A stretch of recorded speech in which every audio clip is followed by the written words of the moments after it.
Paola Olave Miller, directora de vinculación con el medio de la Facultad de Odontología de la Universidad de la Frontera. La cirujano-dentista, magíster en salud pública y profesora asistente, comenta con cifras en mano sobre políticas públicas en materia de salud oral en la Araucanía y el país. Quédese con nosotros, aquí comienza El Café.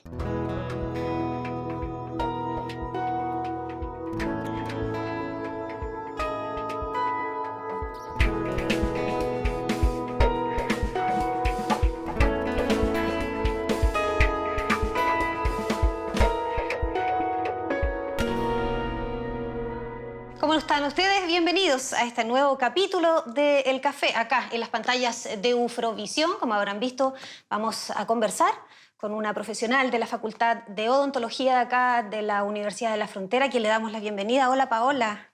Hola, ¿cómo te va, Miriam? Muy bien, gracias. Gracias primero que todo por venir, por acompañarnos acá a este programa del Café. Y vamos a tocar un tema muy sensible y muy transversal, diría yo, a nivel nacional, y que es el tema de la salud bucal, las políticas públicas y cómo estamos enfrentando como país, y acá la Universidad el aporte que está haciendo para ir mejorando índices que son bastante negativos, por lo que me comentabas.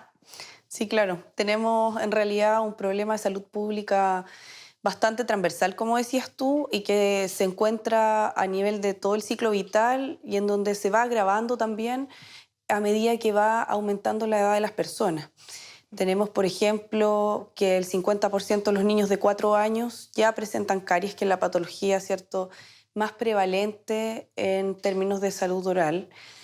Llegando, por ejemplo, a cifras como el 99% de los adultos mayores con caries, sin hablar también de las implicancias que esto trae como desdentamiento, por ejemplo. Ujú. Entonces, tal vez, o sea, por lo que yo te comento también, esto genera también implicancias que no solamente tienen que ver, ¿cierto?, con la patología en sí y que tiene que ver con el dolor, ¿cierto?, y la incapacidad que genera, también tiene ciertas implicancias sociales que también arrastran por años e incluso de por vida a veces en algunos casos. Ujú. Bueno, me gustaría que partamos por los menores, y de ahí vamos a llegar a a la población de la tercera edad, que también es una cifra bastante impactante el porcentaje, digamos. Pero los niños, ¿por qué los niños hoy en día, digamos, si bien es cierto hay un poco más de información? Conversábamos fuera de cámara también el tema de que el agua ya está potable en varios sectores, por lo tanto la fluorización, que era un tema que antiguamente influía mucho o incidía mucho en la cantidad de niños que presentaban la enfermedad, porque es una enfermedad. ¿Cómo hoy en día, el 2018, tenemos el 50% de los niños de 4 años con caries? Es como Claro, la verdad es que sorprendente en realidad. de todas maneras. Ahora, estos son ciertos estudios que se han hecho a nivel nacional. Claramente hay diferenciación geográfica, por ejemplo. Hay determinantes que sí influyen en cómo va variando, ¿cierto?, de acuerdo a zonas geográficas. Hablemos de ruralidad, por ejemplo. Hablemos de zonas también que están fluoruradas. Las zonas urbanas son las que están fluoruradas y en las zonas rurales se aplica otro tipo de fluoruración. Ya. Pero sí hay una diferencia. A nivel socioeconómico también tiene diferenciación. A menor nivel socioeconómico, claramente, hay mayor índice de caries en los niños y mayor severidad también. O sea, no solamente, ¿cierto?, es la presencia de la enfermedad en los niños, sino que también, y en todas las personas, sino que también estamos hablando de la severidad del daño. Y también, más fuertemente, son las implicancias que trae también. Entonces, por lo mismo, tenemos un aumento, ¿cierto? A los 2 años empezamos con una cifra de 16% a nivel nacional, ¿cierto? De presencia de caries en niños, y ya aumentando a los 6 años ya hay un 70% de los niños con caries. Entonces, claramente son temas que son importantes también, y en relación a eso, el aparato central también se ha preocupado y ha hecho algunos esfuerzos, ¿cierto?, con instalar algunos programas específicos que van enfocados a esas mismas también edades, ¿no? Ujú. Entonces tenemos algunas estrategias específicas. Paola, pero ¿cómo vemos este tema de los niños? ¿El mayor acceso a lo mejor a la comida chatarra, a los dulces? ¿Qué es lo que influye más? Porque si bien es cierto, años o décadas antes el agua potable influía, ahora ¿qué es lo que es la alimentación? ¿O siempre ha sido así el país y falta una política, digamos, un poquitito a lo mejor más directa y más dura? Claramente, los esfuerzos que se han hecho, ¿cierto?, en el último tiempo van enfocados un poco, hay una línea pequeñita, ¿cierto?, que tiene que ver con la promoción de salud oral, pero también la mayoría de las estrategias ministeriales han estado más hacia el acceso a la atención odontológica y no necesariamente a una política más preventiva y promocional. A mi parecer, esto es un poco, ¿cierto?, ir sanando en el camino, pero ciertamente esas mismas personas vuelven a consultar por lo mismo, porque es una enfermedad también que vuelve a aparecer. Por lo mismo, sí me parece a mí que las estrategias han estado un poco más enfocadas al acceso a atención, más que a lo promocional y preventivo. Este año, bueno, el 2017 en realidad, hubo ahí un plan, un programa específico que me parece que es un avance importante, que es el programa Cero, y que tiene que ver con la atención de niños de 0 a 5 años de edad. Atención odontológica, y en el cual sí tiene un componente, ¿cierto?, de detectar la enfermedad precozmente y no ya cuando estamos muy avanzados también. Eso me parece a mí que es un avance. No obstante, igualmente me parece que falta un poco más, ¿cierto?, ponerle más fuerza a la promoción y la prevención. Hay un programa también en los jardines infantiles que tiene que ver con la lógica un poco más preventiva Ujú. y que lo que hacen es aplicación de barniz de flúor y también educación en salud oral. Mm. Paola, pero tú eres experta en salud pública, digamos. ¿Cómo una campaña puede impactar, digamos, en estas campañas que se hacen? ¿Impactan a corto plazo, a mediano plazo, a largo plazo? Porque igual la cifra es como alta para que el plazo sea como muy largo, pregunto yo. Claro. Hay ciertas estrategias que puede uno, ¿cierto?, que se establecen a mediano plazo y que tienen que ver con la asistencialidad específicamente, pero además de eso, también hay que pensar un poco, ¿cierto?, un país un poco más a largo plazo. En ese sentido, hay estrategias que sí deben estar incorporadas, ¿cierto?, y tiene que ver con una política pública también a lo largo del ciclo vital, no solamente en edades específicas como la tenemos hoy en día, y lo que hace eso es tener ciertas etapas de la vida en donde hay ausencia de atención dental y solamente acceso a urgencia odontológica, que ahí es solamente una atención específica en lo que requiere la urgencia específica. Por lo mismo, me parece a mí que sí hay ciertas estrategias que sí tienen que ver, ¿cierto?, con ver al individuo durante todo su ciclo vital y no solamente en lugares de la vida específicos. Y también tiene que ver con algunos determinantes sociales, que es un poco más estos macro determinantes, ¿cierto? Y que no tienen solo que ver con el hábito, ¿cierto?, con educar, sino que hay ciertas determinantes que impiden y son barreras también para ello. Hablemos del nivel socioeconómico, ¿cierto? Hablemos también de temas que tienen que ver con geografía, acceso también a todo esto.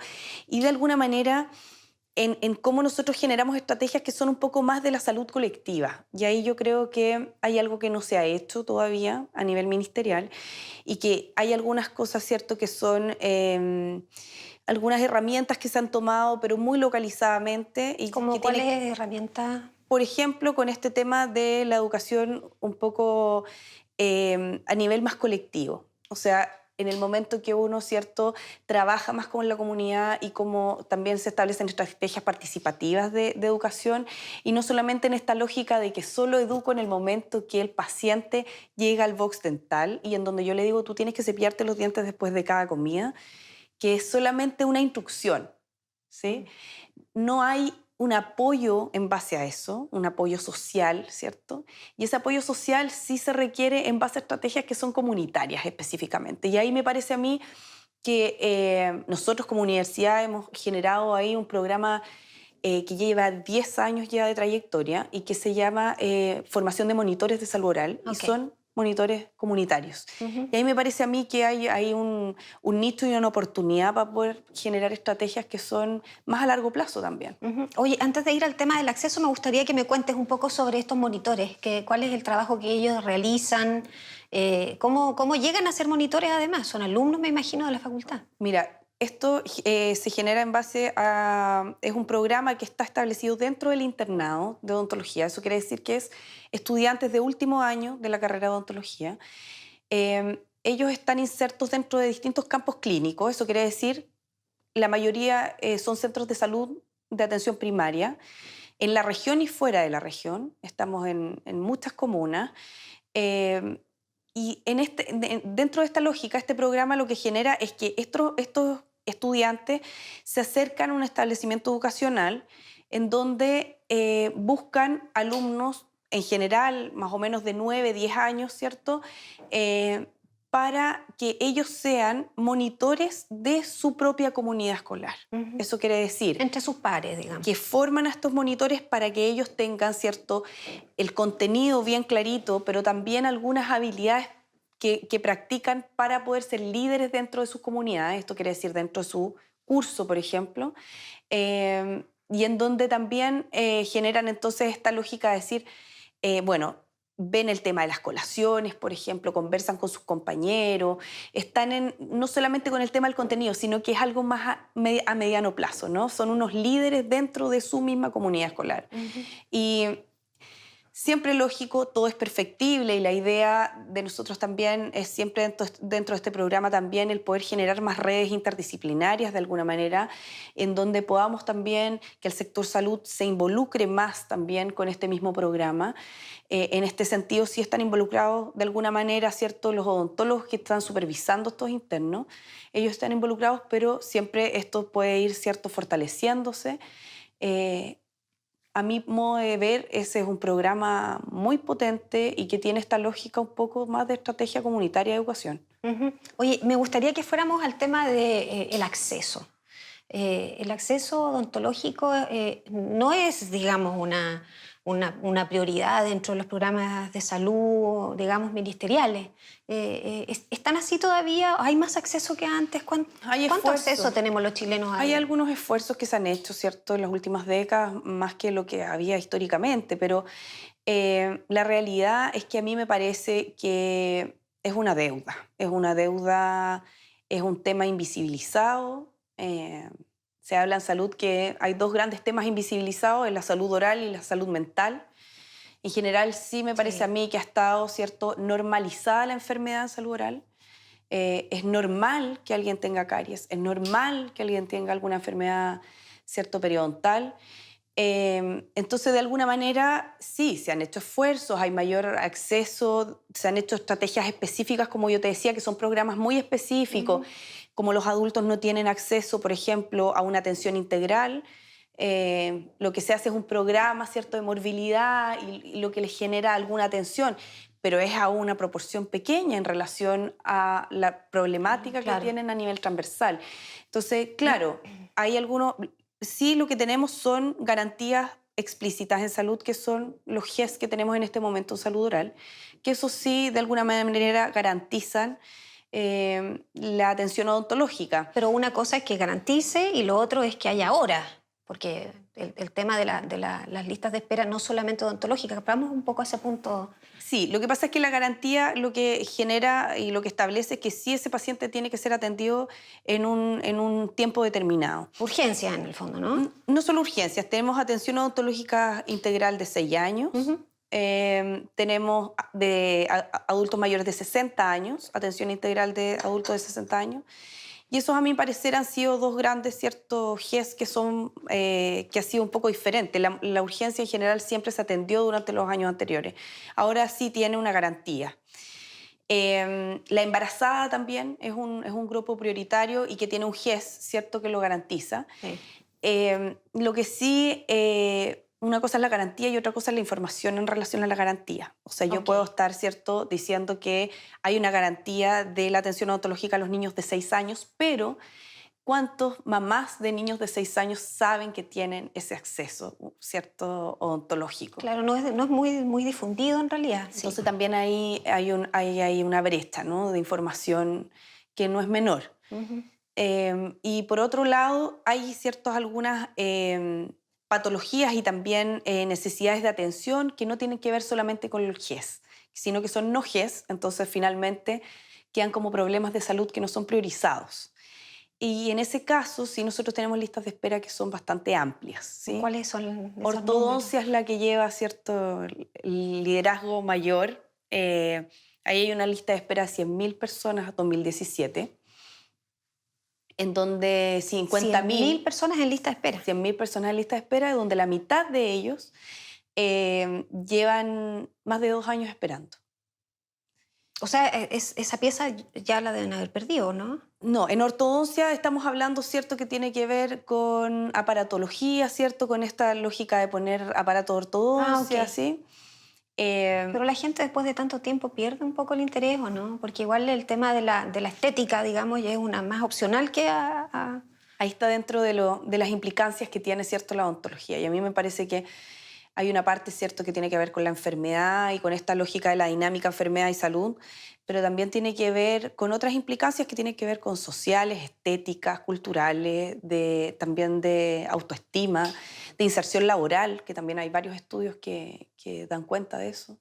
Entonces, en esa misma lógica, por ejemplo, hay programas que tienen que ver específicamente con la atención de mujeres adultas, por esta lógica de la inserción laboral también, pero siempre es insuficiente, o sea, sí o sí en relación a la demanda. Por eso mismo también te menciono el tema de las listas de espera, en donde está ortodoncia, ¿cierto?, liderando, pero también tenemos listas de espera que tienen que ver con patologías específicas, como es cirugía, por ejemplo, oral y cirugía maxilofacial, que también es una de la tercera prioridad a nivel de listas de espera, y que sí tiene que ver con más patologías y que tiene que ver ahí cómo se relaciona con el resto de la cirugía, por ejemplo, cirugía de cabeza y cuello. Ujú. O sea, sí hay trabajo conjunto con otras disciplinas de la medicina. Paola, tenemos 100.000 personas esperando el 2017 por una atención. ¿Tenemos profesionales a nivel nacional que puedan cubrir esa demanda en la eventualidad, digamos, de que existiera un programa con más recursos? La verdad es que cada año egresan, se ha abierto mucho, ¿cierto?, el campo de estudio de la odontología, y también los egresados también, tanto de odontología y tanto como de las especialidades también.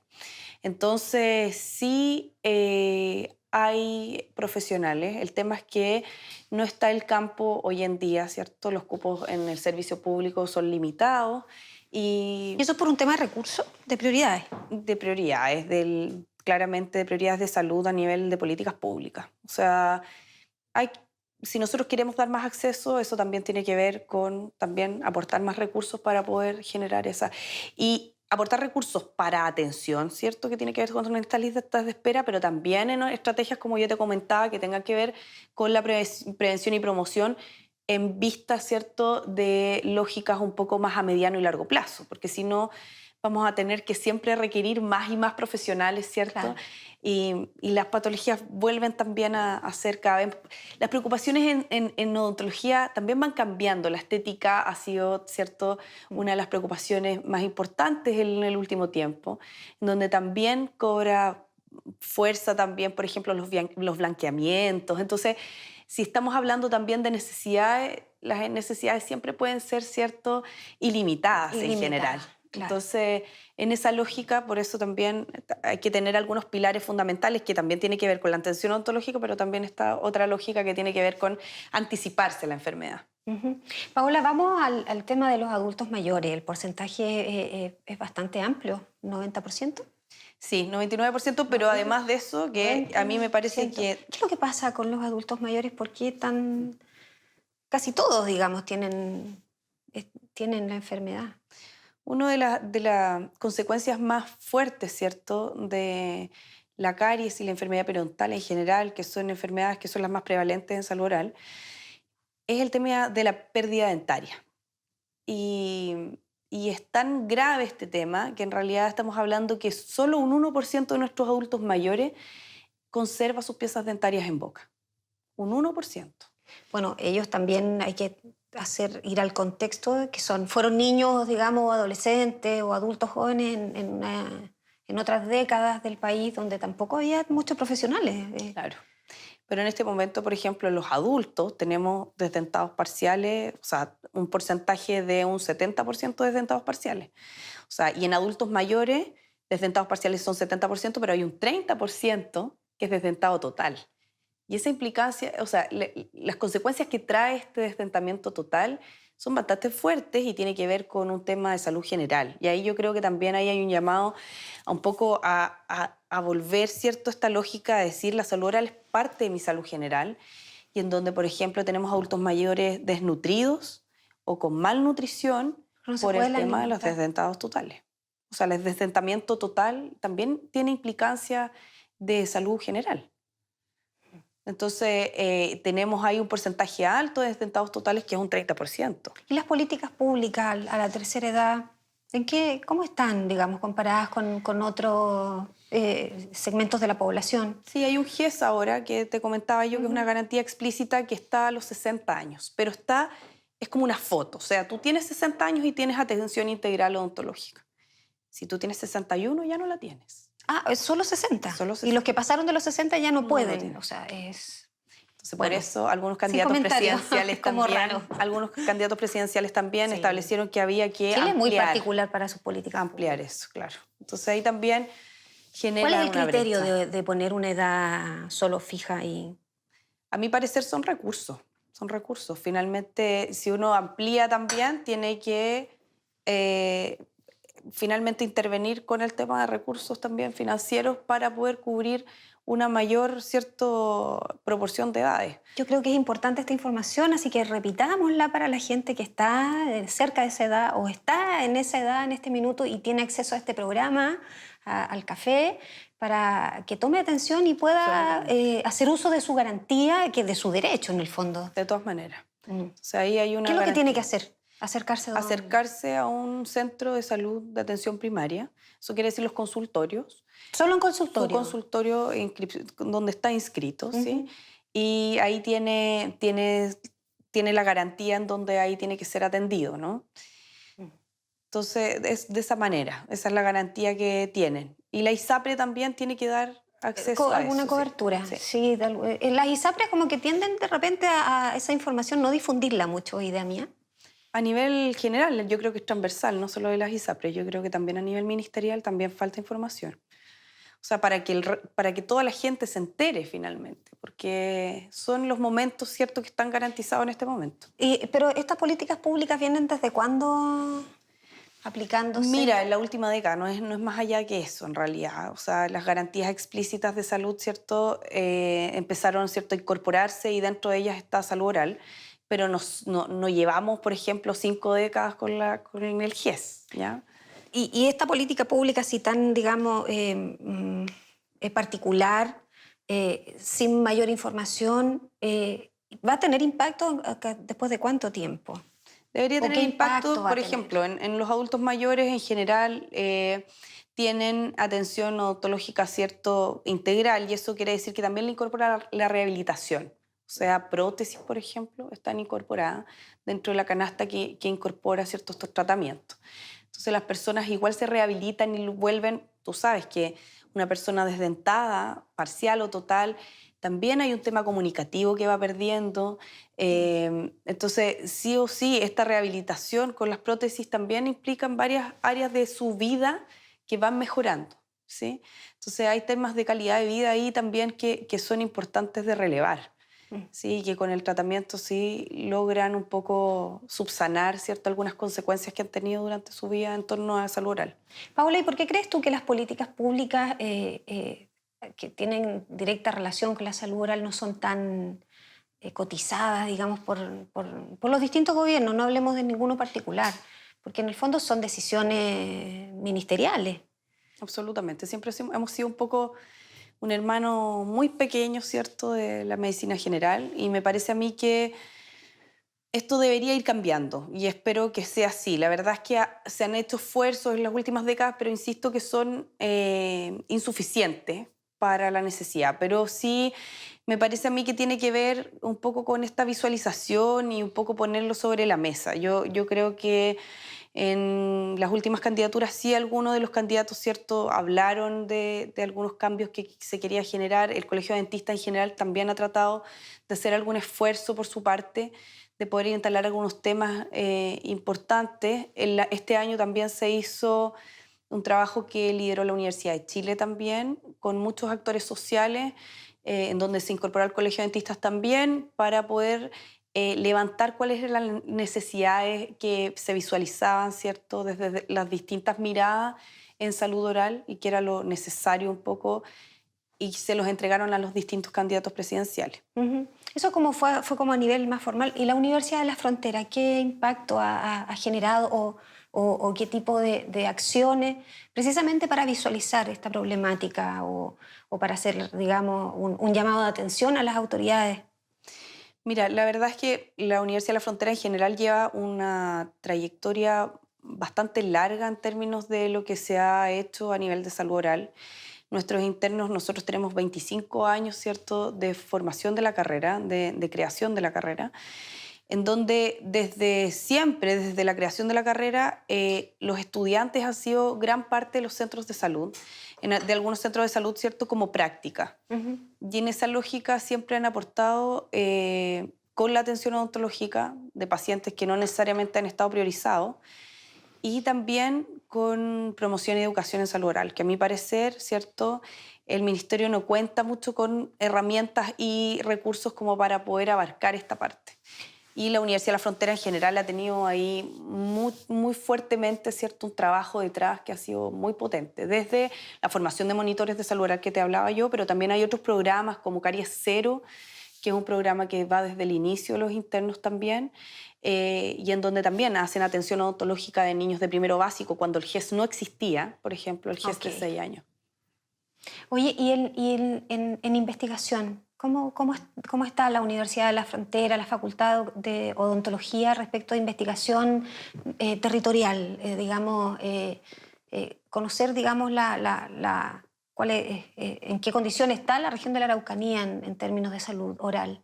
Sí, mira, nuestra facultad también ha tenido licitaciones del ministerio también, en donde se han hecho algunos diagnósticos, por ejemplo, de estas mismas cifras que yo te hablo, han sido licitaciones también que se han generado, ¿cierto?, por el ministerio a investigadores específicos, en donde la Universidad de la Frontera también ha sido parte de eso. ¿Sí? Y de hecho también hemos hecho algunos estudios que son a nivel nacional. Yo misma también fui parte de un estudio también que se licitó en el ministerio sobre creencias territoriales, Ujú. creencias y cultura en salud oral, eh, y lo hicimos a nivel nacional, y yo fui parte, ¿cierto?, de lo que se hizo en Araucanía y en otras partes del país. ¿Y en la Araucanía puntualmente? En Araucanía, en Freire, lo hicimos ahí, Ujú. levantamos información en relación a creencias en salud oral, porque es necesario hacer investigación para poder generar políticas pertinentes culturalmente. Mm. Entonces, desde ahí nació también el programa que se llama hoy en día Sembrando Sonrisas en los jardines infantiles. Entonces, sí o sí hubo que levantar información en relación a qué es lo que había, ¿no? ¿Qué creencias habían ¿Y en las cuáles son las personas? creencias que tiene la población respecto de la salud oral? Son diferenciadas, fíjate, de acuerdo a los lugares. La verdad es que, por ejemplo, en el caso de Freire, nosotros estando tan cerca de algunas localidades que son rurales, pero muy cercanas a la urbanidad, tenemos lugares que tienen algunas prácticas, ¿cierto?, de Ujú. salud oral que son totalmente distintas, que todavía tienen el baño afuera de la casa, Claro. por ejemplo. Entonces, cuando tú estableces que el cepillado dental tiene que ser cierto siempre dentro del baño, en invierno, cuando tú tienes niños pequeñitos, también tú limitas ahí mucho. Entonces, también hay que toda esa información es muy relevante de poder levantar para poder generar, bueno, perfecto, aquí en estas casas que están fuera del baño, no vamos a decir que se laven los dientes dentro del baño, porque entonces vas a quitar, ¿cierto?, que esos niños se laven los dientes antes de irse a acostar, por ejemplo, Ujú. que es el cepillado más importante del día, es el nocturno. Ujú. Entonces, de alguna manera hay ciertas prácticas que fueron muy necesarias de levantar, algunas otras prácticas como por ejemplo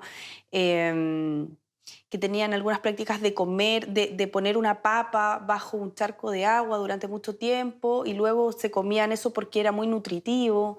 Entonces hay varias prácticas que son desconocidas para nosotros estando tan cerca de esos lugares. Pero ¿y eso en ¿cierto? qué afectaba a la papa, por ejemplo? Me quedó... Ellos decían que era muy nutritivo para ellos y ellos lo comían, ¿cierto?, en ciertos momentos Ya. específicos. Pongo como ejemplo porque de alguna manera eso sí establece diferencias en cómo aplicar y en cómo de alguna manera esa pertinencia cultural va a estar establecida dentro de las distintas zonas geográficas. Ujú. Quiero que pasemos los últimos minutos que nos quedan de programa a un mensaje que tú le puedas entregar a la población respecto de la importancia que tiene esta temática en la población y del impacto además que tiene sobre todo en los niños y en los adultos mayores. Sí, bueno, primero es relevar, ¿cierto? Y comentarles que en realidad las piezas dentarias que ustedes tienen en boca y su salud oral depende de varios factores, pero dentro de ellos hay un factor muy importante que tiene que ver con los estilos de vida, ¿cierto? Y también de qué manera el autocuidado, ¿no?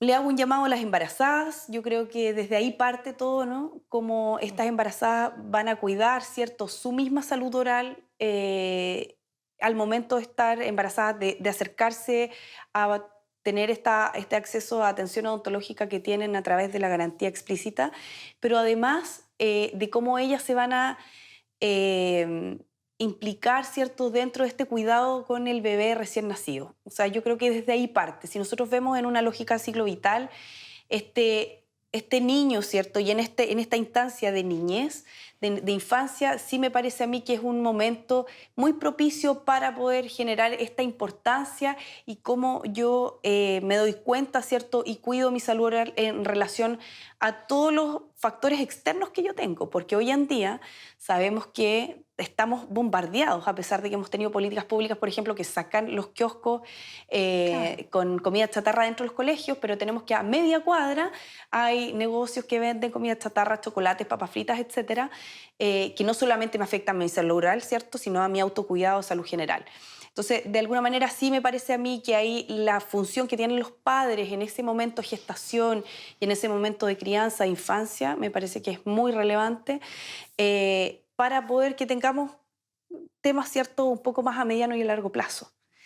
Y también cómo hacemos esta relación, ¿cierto?, con educación, salud, también para poder tener algunas instancias y estrategias que tienen que ver con una lógica más de cuidado, ¿cierto?, comunitario. Las mismas juntas de vecinos también se pueden poder organizar también para poder generar algunos talleres de salud oral. En general, las universidades son bien abiertas a poder dar respuesta a las demandas ciudadanas y sociales externas. En el caso de nosotros, como Dirección de Vinculación con el Medio, es muy relevante y nosotros damos respuesta a las distintas demandas que la comunidad también nos requiere y somos bien abiertos en ese sentido porque nos interesa cómo la universidad tiene ese rol también con su misma comunidad en su contexto de región también. Ujú. Estamos ya terminando el programa. El café estuvimos con Paola Olave de la Dirección de Vinculación de la Facultad de Odontología acá de la Universidad de la Frontera, hablando de políticas públicas con alarmantes cifras. Debo decirlo que son alarmantes porque son, sobre todo en nuestros adultos mayores, casi en su totalidad están afectados. Gracias por acompañarnos. Si usted vio este programa, está cerca de la edad, esa recomendación la reiteramos. Acercarse a su consultorio, a su ISAPRE para poder optar a las garantías. Esperamos que haya sido de utilidad también la información que entregamos desde acá, desde Ufovisión, en el café. Muchas gracias, Paola. Nos vemos. Gracias por acompañarnos. Adiós.